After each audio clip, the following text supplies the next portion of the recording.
Sri Kuberan TV நேயர்கள் அனைவருக்கும் அநேக நமஸ்காரங்கள். அனைவருக்கும் சக்தி ஜோதிட குழுவின் சார்பாக பணிவான நமஸ்காரங்களை தெரிவித்துக் கொள்கிறோம். நாம் ஒவ்வொரு வருஷமும் ஒவ்வொரு பயிற்சிகளை பற்றியும் பேசுவோம். பெரும்பாலும் பார்த்தோம் அப்படின்னு சொன்னாக்க வருஷ கிரகங்கள், மாத கிரகங்கள் அப்படின்னு இருக்கு. இப்போ இந்த காலகட்டங்களில் பெயர போகிறது அப்படின்றது ராகு கேது பயிற்சி இருக்குது. இந்த ராகு கேது பயிற்சி எப்போ நிகழுது அப்படின்னாக்க 8/10/2023 அன்னைக்கு மதியானம் சற்றேறக்குறைய 3:35 மேஷத்தில் இருக்கிற ராகு பகவானவர் மீனத்துக்கு மாறுறார். அவர் மேஷத்தில் இருந்து அஸ்வினி 1ஆம் பாதத்திலேருந்து ரேவதி 4ஆம் பாதத்துக்கு மாறுறாரு. இதை தவிர துலாத்தில் இருக்கிற கேது பகவானவர் மாறுறார். எங்கே மாறுறார் அப்படின்னாக்க கன்னிக்கு மாறுறார். கன்னிக்கு மாறுறது சித்திர நட்சத்திரம் 3லேருந்து சித்திர நட்சத்திரம் 2ஆம் பாகத்துக்கு மாறுறாரு. இப்போ இவரை பொறுத்தளவுக்கு ராகு கேதுவை பொறுத்தளவுக்கு நம்ம ஜோதிட சாஸ்திரத்தில் சொல்லியிருக்கிறது சாயா கிரகங்கள் அல்லது நிழல் கிரகங்கள் அப்படின்னு சொல்லுவோம். இதில் என்ன ஒரு விசேஷம் அப்படின்னாக்க ஆதி காலத்தில் 7 கிரகங்கள் இருந்துச்சு. அதுக்கப்புறம் சாயா கிரகங்களான 2 கிரகங்கள் ராகுவும் கேதுவும் பராசரர் காலத்துக்கு அப்புறம் கொண்டு வரப்பட்டது. இதில் என்ன ஒரு விசேஷம் அப்படின்னு கேட்டிங்கன்னாக்கா ராகு கேதுவுக்கு தனியாக வீடு கிடையாது. அவர் எந்த வீட்டில் இருக்கிறாரோ அந்த வீட்டு அதிபதியின் காரகத்துவத்தை எடுத்து செய்யக்கூடியவர். அதே போல் ராகு கேது 3, 6, 8, 10, 11 இந்த ஸ்தானங்களில் இருந்தால் மிக நல்லதை செய்வார். ஏன் அப்படின்னாக்க 3, 6, 8, 12 கெட்டவர் கெட்ட இடத்துல நின்னால் நல்லதை செய்வார். அதனால் 3, 6, 8, 10, 11 இருந்தால் நல்லதை செய்வார்.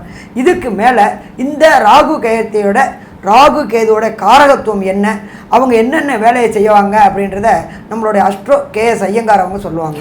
ஐயா, அற்புதமாக சொன்னீங்க. அதாவது ராகு கேது அப்படின்றத பொறுத்தவரையிலும் பார்த்தாலேயானால் ஒரே கிரகம் ஒன்று தலையாகவும் ஒன்று வாளாகவும் சொல்லப்படுகிறது. ராகு பகவான் தலையாகவும் கேது பகவான் வாளாகவும் சொல்லப்படுகிறது.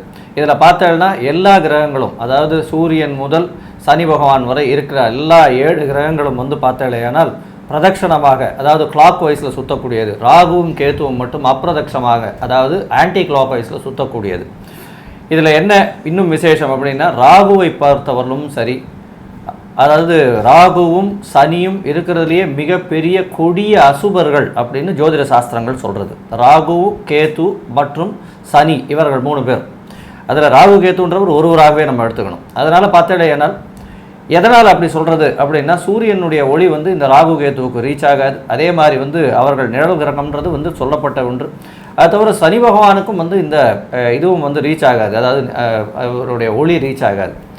அந்த கிரகங்களிலிருந்து வரக்கூடிய ஒளியும் சரி மிகப்பெரிய தாக்கத்தை மனிதர்களுக்கு ஏற்படுத்தும். அதனால தான் இந்த கிரகங்களை ரொம்பவும் ஜாகிரதையான பார்த்து கொண்டே இருந்தார்கள். இந்த ராகுவின் கேதுவினால மிகவும் கொடியமான விஷயங்கள் தான் நடக்குமா அப்படின்னா அப்படி கிடையாது. ராகுவை போல கொடுப்பார் இல்லை, கேதுவை போல கெடுப்பார் இல்லை அப்படின்றது ஜோதிட மொழி. ராகுவை பொறுத்தவர்களும் போககாரகர் அப்படின்னு சொல்லக்கூடியது. ராகுவை பொறுத்தவர்களும் பார்த்தலையானால் அவர் பொருள் அணி அப்படின்னு சொல்லக்கூடிய விஷயத்தில் வரார். கேத்துவை பொறுத்தவர்களும் அவர் வரக்கூடியது பார்த்தலையானால் அருள் அணி அப்படின்றது சொல்கிறாங்க.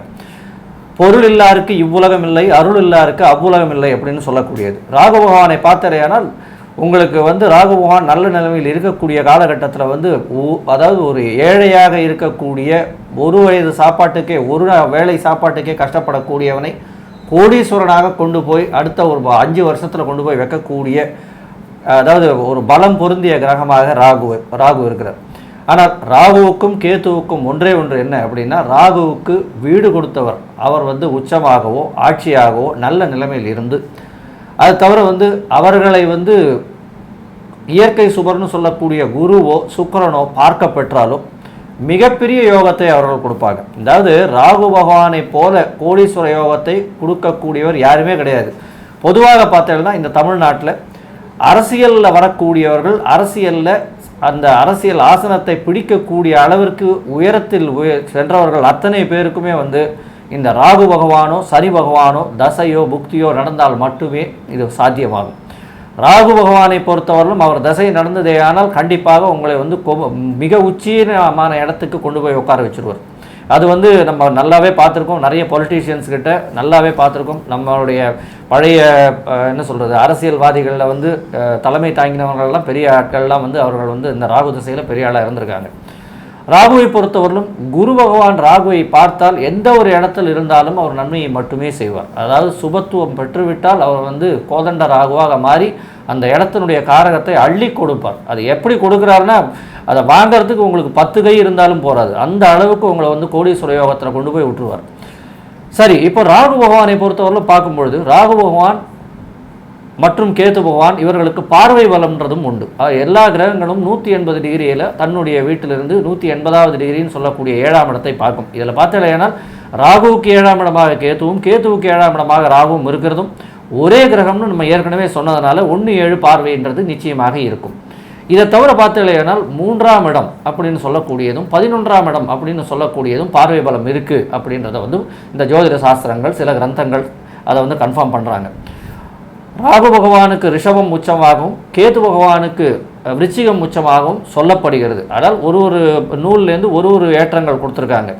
பொதுவாகவே இந்த ராகு பகவானை பொறுத்தவரையிலும் ஆமேடம், மிருதுசுரா, நண்டு, கன்னி அப்படின்னு சொல்லக்கூடிய 5 இடங்களில், அதாவது மேஷம், ரிஷபம், கடகம், கன்னி, மகரம், இந்த 5 இடங்களில் ராகு பகவான் போய் அமர்ந்தாரே ஆனால் எந்த ஒரு லக்னங்களுக்காக இருந்தாலும் அது குபேர சம்பத்தை கொடுத்தே தீரும். அந்த தசை வருமாயின் அந்த திசையில் இருக்கக்கூடிய நாட்களில், அதாவது 18 வருஷம் ராகுவனுடைய திசை, அந்த 18 வருஷத்தில் வந்து உங்களுக்கு ஒரு குபேர சம்பத்தை கொடுக்கக்கூடிய வாய்ப்புகள் மிகவும் அதிகம். கேது பகவானை பற்றி எடுத்துக்கொண்டமையானால் கேது பகவான் வந்து இதில் வந்து விம்சோதரி திசையில் வந்து 7 வருஷம்தான். ஆனால் கேது பகவான் ஞானகாரகன் அப்படின்னு சொல்கிறோம். ஏன் ஞானகாரகன் அப்படின்னு சொல்கிறோம்னா, ஒரு இடத்துல போய் நின்னார்னா அதில் பட்டு தெளிந்து தெரியக்கூடிய பாக்கியம்தான் கேது பகவானை பற்றி கிடைக்கும். அதாவது எப்படின்னா, 6ஆம் இடத்துல போய் இருக்கார், இல்லை நல்ல தனஸ்தானத்தில் போய் இருக்கார் அப்படின்னா உங்களுக்கு பணத்தை அள்ளி கொட்டிகிட்டே இருப்பார். உங்களால் அதன் மூலியமாகவே நீங்கள் வந்து மாட்டின்றுவீங்க, அதன் மூலியமாகவே நீங்கள் வந்து கஷ்டத்தில் என்ட்ராவீங்க. அதனால் நீங்களே வந்து வரக்கூடிய வருமானத்தை போதும்ன்று நிறுத்தி கொண்டு உங்களுடைய மனநிலையை நீங்கள் மாற்றுவீங்க. இந்த மாதிரியான ஒரு பெரிய முதிர்ச்சியை உங்களுக்கு அளவுக்கு அதிகமாக கொடுத்து அதன் மூலியமாக முதிர்ச்சியை கொடுத்து நீங்கள் அதன் மூலியமாக வெளியில் வரக்கூடிய வாய்ப்புகள் மிகவும் அதிகம். சரி, இப்போ ராகு பகவானை பொறுத்தவரையிலும் எடுத்தோமே ஆனால் பர்வத யோகம்னு இருக்குது. அதை தவிர வந்து மகா யோகங்கள்லாம் நிறைய இருக்குது ராகு பகவான். ஏன்னா அவர் எந்த இடத்துல இருந்தாலும் அதீதமாக கொடுக்கக்கூடியவர். கேது பகவானை பொறுத்தவரையிலும் கேள யோகம் அப்படின்னு சொல்கிறாங்க. கேள யோகம் அப்படின்னா வந்து குரு பகவான் கேதுவை 7ஆம் பார்வையாக பார்த்தோ, கேதுவும் குருவை சரிசமமாக பார்த்தோ, அல்லது கேதுவும் குருவும் சேர்ந்து இருந்தோம், இந்த மாதிரியான ஒரு விஷயங்கள் நடந்ததே ஆனால் அவர்களுக்கு கேள யோகம் அப்படின்றது வரும். குருவினுடைய சுபத்துவம் வந்து அதிகமாக கேதுவுக்கு போகிறதுனால கண்டிப்பாக அவர்கள் வந்து ஒரு பெரிய ராஜயோகத்தை அவர்கள் அடையக்கூடிய வாய்ப்பு உண்டு. கோடீஸ்வர யோகம் வரும், ராஜயோகம் இல்லை கோடீஸ்வர யோகம் வரும். இந்த தசை 7 வருஷத்து தசை வந்து கேது தசை, இது வரணும். 2 வருஷத்தில் அவன் வந்து கோடீஸ்வரன் ஆகிடுவான், பிச்சைக்காரனாக இருப்பான்.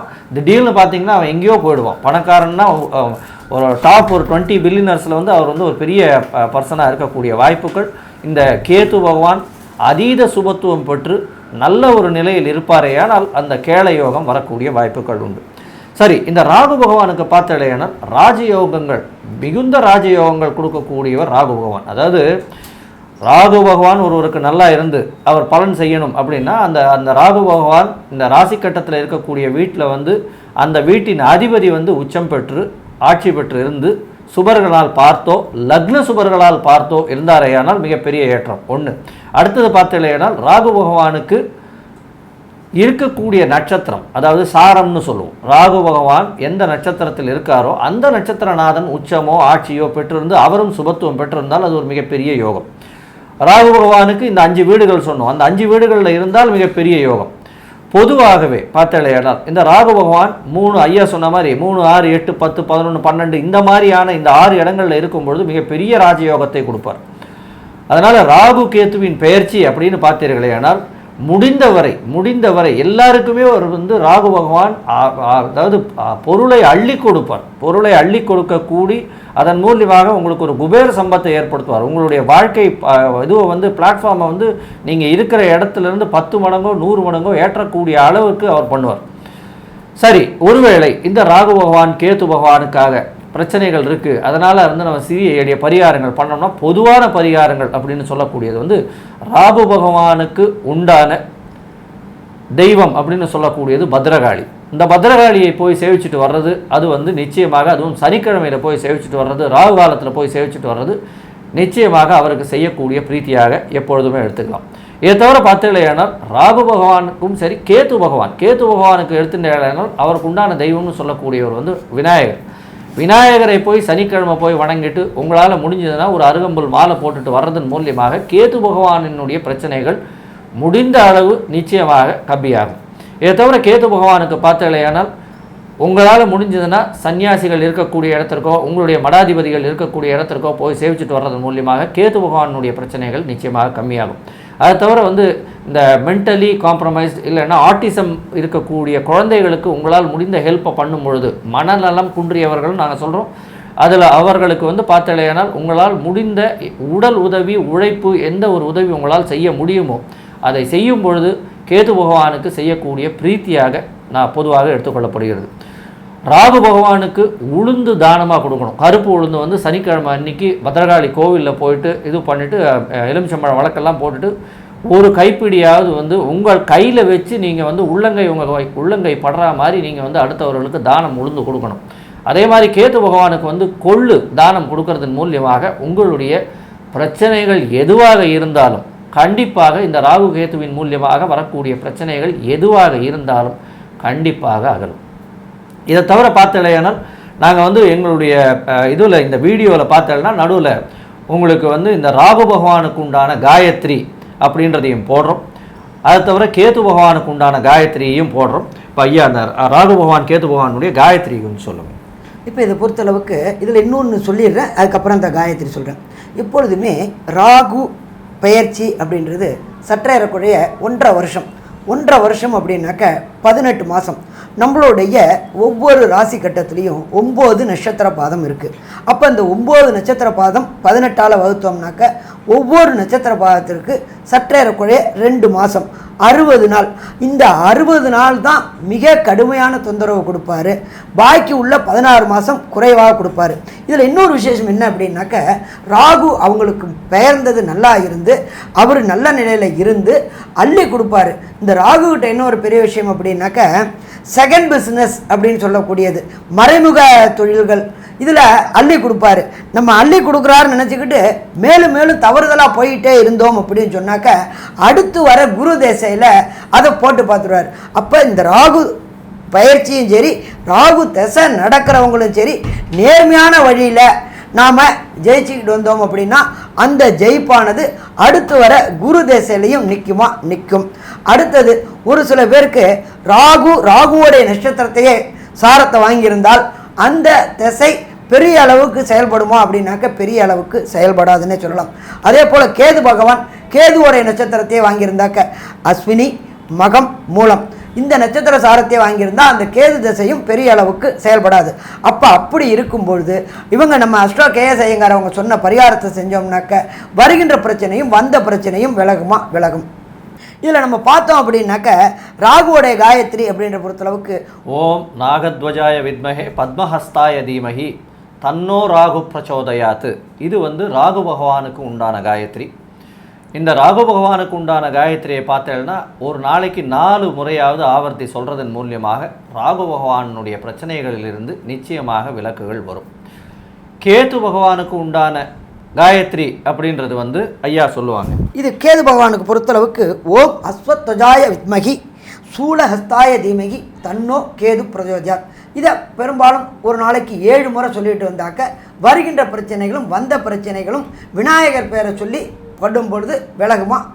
இப்போ ஒரு ராசிக்கா மேஷம் முதல் மீனம் வரை இந்த 8/10/2023 அதாவது சோபகிருத்து வருஷம் புரட்டாசி மாதம் 21ஆம் தேதி முதல் விஸ்வாசு வருஷம் அதாவது 26/4/2025 வரை, அதாவது விஸ்வாசு வருஷம் உங்களுக்கு 13ஆம் தேதி சித்ரா மாதம், இந்த காலகட்டம் வரலும் இருக்கக்கூடிய இந்த ராகு கேத்து பெயர்ச்சி மேஷம் முதல் மீனம் வரை ஒரு ராசிக்கா என்னென்ன விஷயங்கள் என்னென்ன பலன்களை கொடுக்கும், ராகு நல்ல பலனை கொடுத்தால் கேது பிரச்சனையை கொடுப்பாரா, இல்லை கேது நல்ல பலனை கொடுத்தா ராகு பிரச்சனையை கொடுப்பாரா என்றதை பார்த்து ஒரு ராசிக்கும் வந்து எந்த கிரகத்துக்கு பரிகாரம் பண்ணால் உங்களுடைய வாழ்க்கையில் மிகப்பெரிய சுபிட்சம் அமையும் அப்படின்றத ஒன்று ஒன்றா சொல்கிறோம். மேஷம் அஸ்வினி பரணி கிருத்திகை இந்த 3 நட்சத்திரம் 9 பாதங்களை கொண்ட ராசி. ராசியின் அதிபதி செவ்வாய் பகவான். இப்போ மேஷ ராசிக்காரர்களுக்கு பார்த்தாலேனால் ராசிக்கு 12ஆம் இடத்துலையும் 6ஆம் இடத்துலையும் வந்து உங்களுக்கு ராகுவும் கேதுவும் இருக்க. ராகு பகவான் 12லையும் கேது பகவான் 6லையும் இருக்க. இது ஒரு பெரிய ஏற்றமான காலகட்டமாக இந்த மேஷராசிக்காரர்களுக்கு அமைய போகிறது. அதாவது மேஷராசியை பொறுத்தவரையிலும் 12ஆம் இடத்துல இருக்கக்கூடிய ராகு வெளியூர் வெளிமாநிலம் வெளிநாடு சம்பந்தமாக ஒரு நல்ல ஏற்றத்தை கொடுப்பார். குடும்பத்தில் பார்த்தாலேனா உங்களுடைய அந்த ஸ்தானத்தை வந்து நிச்சயமாக பிரச்சனை கொடுப்பார். எப்படின்னா ராகு பகவான் 12ஆம் இடத்துல இருக்கக்கூடிய இதில் பார்த்தேன்னா உங்களுக்கு அயன சயன போக ஸ்தானத்தை கெடுப்பார். எப்படின்னா நீங்கள் அதிகமாக வெளியூர் வெளிமாநிலம் செல்ல வேண்டிய கட்டாயம் ஏற்படும். எதற்காக? தொழிலுக்காக போக வேண்டிய காலகட்டமாக இருக்கும். வெளிநாட்டு அந்நிய முதலீடு இல்லைன்னா வெளிநாட்டிலிருந்து பண வரவு உங்களுக்கு வந்து என்ன சொல்கிறது, இந்த அமெரிக்கன் டாலர்ஸ் அந்த மாதிரியான பண வரவு அபரிமிதமாக வரக்கூடிய வாய்ப்புகள் உண்டு. இந்த மேஷராசிக்காரர்களில் பார்த்தேனால் உங்களுக்கு 12ஆம் இடத்துல இருக்கக்கூடிய ராகு பகவான் பார்த்தேனால் உங்களுக்கு இம்போர்ட் எக்ஸ்போர்ட் பிஸ்னஸில் வந்து ஒரு பெரிய ஏற்றத்தை கொடுக்க போகிறார். நீங்கள் இன்றைக்கி அதுவும் கம்யூனிகேஷன் பாவத்தில் இருக்கிறவாளுக்கு, ஐடி செக்மெண்ட்டில் இருக்கிறவளுக்கு, இவாளுக்கெல்லாம் வந்து ஒரு பெரிய ஏற்றமாக இருக்கக்கூடிய காலகட்டமாக இந்த ராகு கேது பெயர்ச்சி அமையிறது. கேது பகவானை பொறுத்தவரையிலும் 6ஆம் இடத்துல இருக்கார். 6ஆம் இடத்துல இருக்கிறது அப்படின்றது வந்து ராகு கேதுக்கள் மறைவு ஸ்தானங்களில் இருந்தால் மிகப்பெரிய ஏற்றம். அதனால் வந்து கேது பகவான் 6ஆம் இடத்துலையும் ராகு பகவான் 12ஆம் இடத்துலையும் இருக்கிறது பெரிய யோகத்தை கொடுக்க போகிறது. ராகு பகவானை பொறுத்தவரையிலும் அவர் மீன ராசியில் இருக்கார், அதுவும் பெரிய ஏற்றம். ஏன்னா ராசியில் எந்த ராசியில் இருக்காரோ அந்த ராசியின் அதிபதியை பற்றியே அவர் செய்வார் அப்படின்னு சொல்லியிருக்கோம். அதனால் வந்து குரு பகவானுடைய வீடாக மீனராசி இருக்கிறதுனால அது ஒரு பெரிய ஏற்றத்தை கொடுக்க போகிறது. கோதண்ட ராகுவாகவே அவர் மாறப்போகிறார். அவர் வந்து பெரிய ஏற்றமும் உங்களுக்கு நடக்கக்கூடிய தசாநாதன் புக்திநாதன்லாம் நல்லபடியாக இருந்ததே ஆனால் பெரிய ஏற்றத்தையும் கோடீஸ்வர யோகத்தையும் உங்களுக்கு நிச்சயமாக கொடுக்கக்கூடிய பாக்கியம் உண்டு. இந்த மேஷராசிக்காரர்களுக்கு பார்த்தோம்னா இப்போ வந்து தனித்து குருவை இருக்க போகிறார். குருவோடு சேர்ந்த ராகு வந்து ராகு 12ஆம் இடத்துக்கு போயிட்டு குரு பகவான் மட்டும் இருக்க போகிறார். அதனால் திருமணத்திற்கு பார்த்து கொண்டு இவ்வளோ நாள் கொஞ்சம் பிரச்சனைகளில் இருந்த வாழ்க்கெல்லாம் கண்டிப்பாக திருமண யோகம் நிச்சயமாக உண்டு. அதை தவிர வந்து அதாவது குழந்தை பேருக்கு பார்த்து கொண்டிருப்பவர்களுக்கு கண்டிப்பாக வந்து குழந்தை பேர் ஏற்படக்கூடிய பாக்கியமும் நிச்சயமாக இருக்கும். இந்த ராகு பகவான் 12ஆம் இடத்துல இருக்கிறதும் கேது பகவான் 6ஆம் இடத்துல இருக்கிறதும் பெரிய விசேஷம். 6ஆம் இடத்துல பார்த்தீங்கன்னா ருணரோக சத்ருஸ்தானம்னு சொல்லக்கூடிய இடத்துல வந்து கேது பகவான் போயிருக்கார். அதனால் உங்களுக்கு வந்து எதிரிகள் அற்ற நிலை இருக்கும். எந்த ஒரு எதிரியாக இருந்தாலும் உங்களை கண்டு பயப்படுவார். நீங்கள் வந்து எந்த ஒரு விஷயத்துக்கும் வந்து பேசக்கூடிய விஷயங்கள் எல்லாமே நீங்கள் சொல்லக்கூடியது நிச்சயமாக ஏற்றுக்கொள்ளப்படக்கூடிய காலகட்டமாக இந்த 1.5 வருஷம் இருக்க போகிறது. உங்களுடைய ராசிக்கு 6ஆம் இடத்துல இருக்கக்கூடிய கேது பகவானை பார்த்தலையானால் உங்களுக்கு பணம் புதுசாக கடன் வாங்க வேண்டி இருக்கும் அப்படின்ற நிலைமையே ஏற்படாத காலகட்டமாக இருக்கும். மொத்தத்தில் இந்த ராசிக்கு பார்த்தேன்னா இந்த மேஷ ராசிக்கு பெரிய ஏற்றமான காலமாக இருக்குது. இப்போ நம்ம வந்து ஐயா பகவதி ஹரிஹரன் கிட்ட வந்து அவர்கிட்ட கேட்போம், எப்படி இந்த கேதுவனுடைய பெயர்ச்சி எப்படி இருக்குது, என்ன மாதிரியான ஒரு பெரிய ஏற்றத்தை கொடுக்க போகிறது அப்படின்றத பற்றி கேட்கலாம். ஐயா நல்லா தெளிவாக சொன்னீங்க. ராகு போகிற நட்சத்திரம் அஸ்வினி கேதுவோடைய நட்சத்திரத்துலேருந்து அவர் போகிறது புதனுடைய நட்சத்திரத்துக்கு உள் போகிறாரு. மேஷத்துலேருந்து மீனத்துக்கு போகிறாரு. அதே போல் கேது பகவானானவர் புதனுடைய வீட்டில் இருக்கிறாரு. எந்த நட்சத்திரம் வாங்கியிருக்காரு அப்படின்னாக்க செவ்வாயோட நட்சத்திரத்தை வாங்கியிருக்காரு. செவ்வாய் அப்படின்றது உங்களுடைய ராசி அதிபதியோடைய நட்சத்திரம். இந்த பிறக்கிற காலகட்டங்கள்லேயே செவ்வாய் உங்களுடைய கன்னிக்கு 2ஆம் இடத்துல இருக்கிறாரு. அப்போ நினச்ச காரியங்கள் கைகூடக்கூட காரியங்கள். சரி, என்னென்ன காரியங்கள் கைகூடுறதுக்கு? நீண்ட நாளாக வண்டி வாகனம் வாங்கணும்னு நினைக்கிறவங்களுக்கு கண்டிப்பாக இந்த ராகு கேது பயிற்சி கை கொடுக்குமா? கை கொடுக்கும். ஒன்றும் இல்லை, 2 வீலர் வச்சுருக்கிறவங்க இன்னும் கொஞ்சம் நல்ல லேவிஷான கார் வாங்கிறதுக்கு வாய்ப்புகள் உண்டாகும். காரு வச்சுருக்கிறவங்க இன்னும் ஹைஃபை ப்ரொஃபைல் உள்ள கார் வாங்கிறதுக்கான வாய்ப்புகள் உண்டாகும். அதே போல் புதன் அப்படின்றது கல்விக்காரகன். படிக்கக்கூடிய குழந்தைகளுக்கு ஞாபக சக்தி அதிகமாக கொடுக்கக்கூடியது கேது பகவான். அப்போ அவர் புதனோடைய வீட்டுக்கு வராரு. அப்போ அந்த புதனோட வீட்டுக்கு வரும்பொழுது இந்த ஐஐடி ஜேஇஇ நீட்டு எழுதக்கூடிய குழந்தைகளுக்கு, மேசராசியில் பிறந்த குழந்தைகளுக்கு வெற்றி வெற்றி வெற்றி வாய்ப்புகள் கிடைக்கக்கூடிய வாய்ப்புகள் மிக அதிகம். இதை தவிர ராசிக்கு 12ஆம் இடத்துல ராகு பகவான் இருக்கார். மேஷம் அப்படின்றது நெருப்பு ராசி. நெருப்பு ராசிலேருந்து அவர் ஜலராசிக்கு போகிறாரு. ஜலராசிக்கு போயாச்சு அப்படின்னாக்க இந்த ஐஐடி ஜேஇஇ தேர்வு பெற்றவங்க வெளியூர், வெளிமாநிலம், வெளிநாடு மேல் படிப்புக்காக போகிறதுக்கான வாய்ப்புகளை இந்த ராகு கொடுப்பாரா? கண்டிப்பாக ராகு கொடுப்பார். ஏன் அப்படின்னாக்க குருவும் ராகுவும் இது ஒன்று சேர்ந்து இருந்து கோதண்ட ராகுவாக இருந்தார். இப்போ குரு மட்டும் அந்த இடத்துல இருந்துக்கிட்டு அவருடைய வீட்டுக்கு ராகு பகவான் போகிறாரு. எப்பொழுதுமே நம்மளுக்கு பொறுத்தளவுக்கு எல்லா கிரகங்களுக்கும் வீடு உண்டு. ராகு கேது பகவானுக்கு வீடு கிடையாது. அது என்ன பண்ணுவாங்க அப்படின்னு சொன்னாக்க எந்த வீட்டில் இருக்கிறாங்களோ அந்த வீட்டின் கிரகத்தோடைய அதிபதி. அப்போ ராகு இருக்கிறதோடைய கிரக அதிபதி குரு பகவான். குருத்துவம் உண்டான தொழில்கள், குருத்துவம் உண்டான வேலைகள். அப்போ இப்பையும் கோதண்ட ராகுவாக இருக்கார், அப்பையும் கோதண்ட ராகுவாக இருக்கார். அப்போ கண்டிப்பாக வெளியூர், வெளிமாநிலம், வெளிநாடுகளுக்கு படிப்புக்காக போகிறவங்களுக்கு தேவையான யூனிவர்சிட்டியில் தேவையான கோர்ஸ் கிடைக்கிறதுக்கான வாய்ப்புகள் உண்டு. அதே போல் 6ஆம் இடத்துல கேது பகவான் இருப்பார். கேது பகவானை பொறுத்தளவுக்கு நம்ம என்ன சொல்லுவோம் அப்படின்னாக்க ஞானக்காரகன் அப்படிம்போம். எப்பொழுதுமே ஒரு சில பேருக்கு சொன்னால் தெரியும், ஒரு சில பேருக்கு சுயமாக தெரியும், ஒரு சில பேருக்கு பட்டா தெரியும். அப்போ இந்த காலகட்டங்கள் கேதுவை பொறுத்தளவுக்கு ஞானம் கொடுக்கும்பொழுது ஒரு சில பிரச்சனைகளை உருவாக்கிட்டு அதுக்கு தீர்வும் தரக்கூடியவர் கேது பகவான். அவர் உங்களுடைய ராசியுடைய செவ்வாயோட நட்சத்திரத்திலே வர்றதுனால இந்த காலகட்டங்கள் மிக மிக இனிமையாக இருக்குமா, மிக மிக இனிமையாக இருக்கும். அதே போல் மேஷ ராசிக்காரங்களுக்கு பொறுத்தளவுக்கு கல்யாணம் ஆகி கிட்டத்தட்ட எனக்கு ரொம்ப வருஷம் ஆச்சு சாமி, சந்தான பாக்கியமே இல்லை அப்படின்னு நினைக்கிறவங்களுக்கு ராசியிலேயே உள்ள குரு பகவானுடைய விசேஷ பார்வை 5ஆம் பார்வை. 5ஆம் பார்வையை செலுத்தும் போது என்ன ஆகுது? சந்தான பாக்கியம் உண்டாகக்கூடியது. நீண்ட நெடிய நாளாக திருமணமாகி சந்தான பாக்கியம் இல்லாதவங்களுக்கு. அடுத்தது பார்த்தோம்னாக்க ராசிக்கு 7ஆம் இடமான துலாத்தை பார்க்குறாரு. திருமணம் தடையும் தாமதம் பட்டு வந்துக்கிட்டே இருக்குது. சாமி நான் ரொம்ப நாளாக திருமணத்துக்கு பார்த்துட்ருக்கிறேன், திருமணமே நிகழலை அப்படின்னு நினைக்கிறவங்களுக்கு திருமண நிகழ்வுகள் நிகழ்கிறதுக்கான வாய்ப்புகள் உண்டு. அதே போல் ராசியில் உள்ள குரு 9ஆம் பார்வையாக அவருடைய வீட்டையே பார்க்குறாரு. மிக சிறப்பானது. 9ஆம் இடம் அப்படின்றது ஜோதிட சாஸ்திரத்தில் உயர்கல்வி அப்படின்றோம். அப்போ உயர்கல்வி படிச்சுட்ருக்கோம். லோயர் எஜுகேஷன் அப்படின்றது +2 வரலாம் லோயர் எஜுகேஷன், ஹையர் எஜுகேஷன்றது உயர்கல்வி. உயர்கல்வி அப்படின்ற பொறுத்தளவுக்கு யூஜி, பிஜி, அதுக்கு அடுத்தது ஸ்காலர் ஆகக்கூடிய வாய்ப்புகள் அத்தனையும் இந்த அஸ்வினி நட்சத்திரம், பரணி நட்சத்திரம், கார்த்திகை நட்சத்திரத்தில் பிறந்த மேஷ ராசிக்காரங்களுக்கு அத்தனையும் வலுவை கொடுக்கக்கூடியது. அப்போ இந்த ராசியில் உள்ள குருவோடைய பார்வையில் இவ்வளோ விசேஷங்கள், குருவோடைய வீட்டுக்கு ராகு போனதுக்கான விசேஷங்கள், கேது பகவானானவர் ராசிநாதனான செவ்வாயோடைய நட்சத்திரத்தில் சஞ்சரிக்கக்கூடிய காலகட்டங்களில் இவ்வளோ விசேஷங்களும் இருக்குது. இப்போ இதுக்கு அடுத்தது இந்த ராகு கேது பயிற்சி மேஷ ராசிக்காரங்களுக்கு என்னென்ன நற்பலன்களை தரப்போகுது அப்படின்றத நம்ம ஐயா சக்தி சோமையா அவங்க சொல்லுவாங்க. ஐயா பார்வை பலம் எப்படி இருக்குன்னு சொல்லுங்க, ஏன்னா அது ரொம்ப முக்கியம். ஆமாம், ராகு கேதுவின் பார்வை பலம் நான் சொல்கிறேன். அதாவது ராகு கேதை பற்றி 2 பேருமே விவரமாக சொல்லிட்டாங்க. இப்போ ராகு கேதுனுடைய பார்வைகளை பற்றி சொல்கிறேன். அதாவது ராகு வந்து 3, 7, 11 பார்வை. அப்போ இப்படி சுற்றி பார்த்தாலும் அந்த 3, 7, 11ங்கிறதாகவும் வரும், அப்படி சுற்றி பார்த்தாலும் 3, 7, 11ங்கிறது வரும். அப்போ இந்த 3, 7, 11ங்கிறது என்னென்னு கேட்டிங்கன்னா, இப்போ மீனத்தில் இருக்கிற ராகு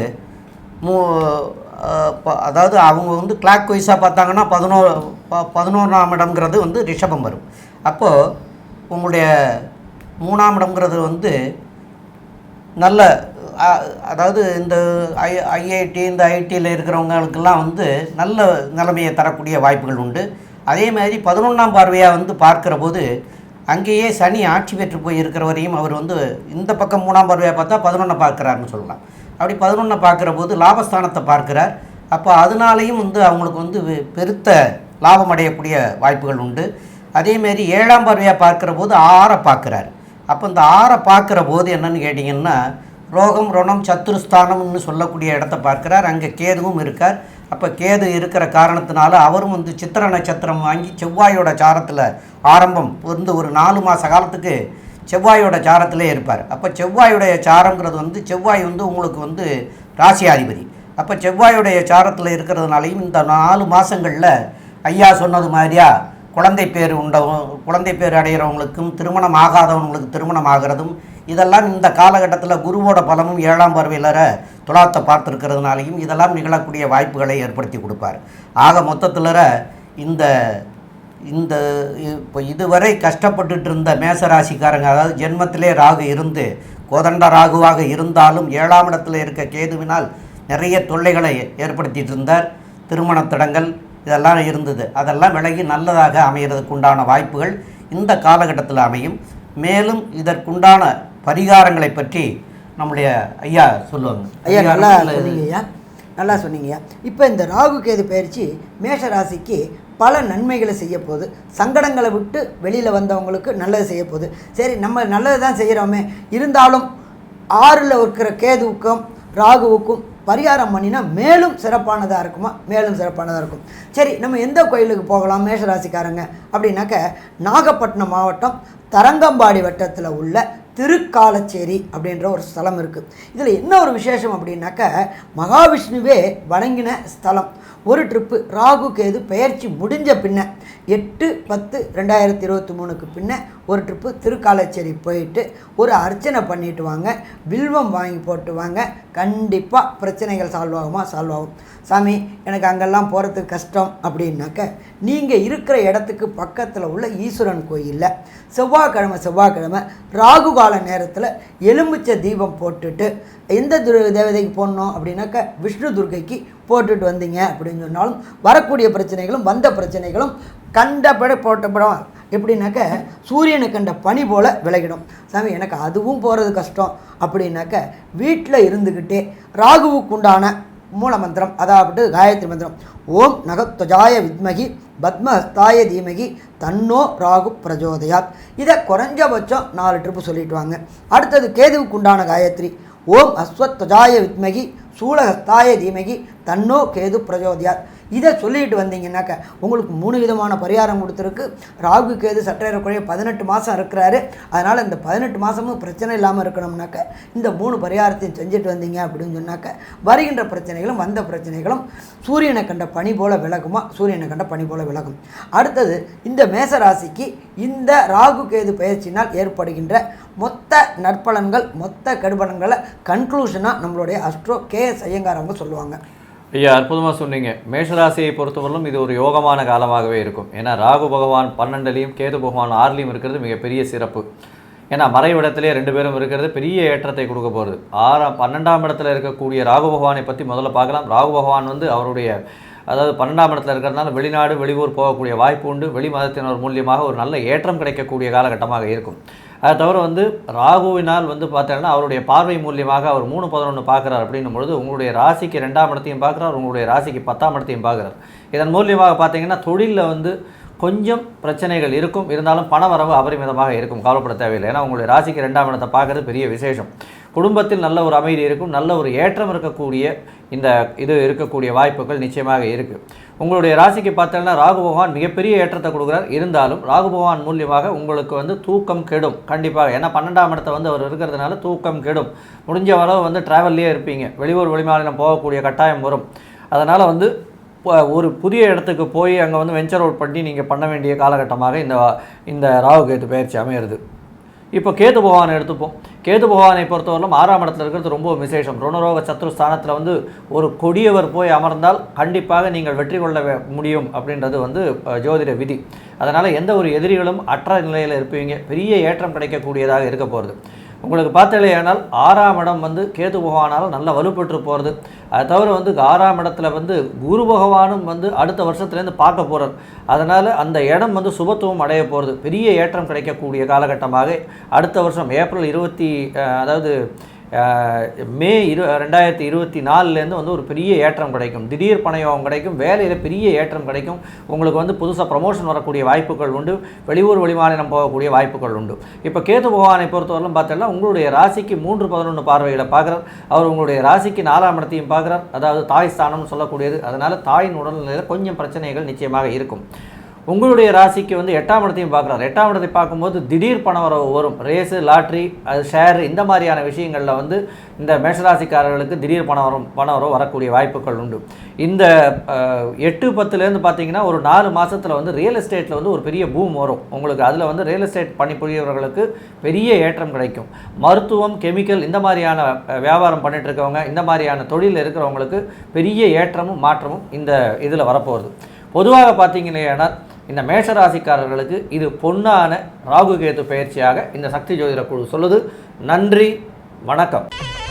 ஸ்ரீ குபேரன் டிவியை பார்த்தமைக்கு நன்றிகள். மேலும் இது போன்ற தகவல்களை தெரிந்து கொள்ள ஸ்ரீ குபேரன் டிவியை சப்ஸ்கிரைப் செய்யுங்கள். மறக்காமல் பெல் ஐக்கானை கிளிக் செய்யுங்கள்.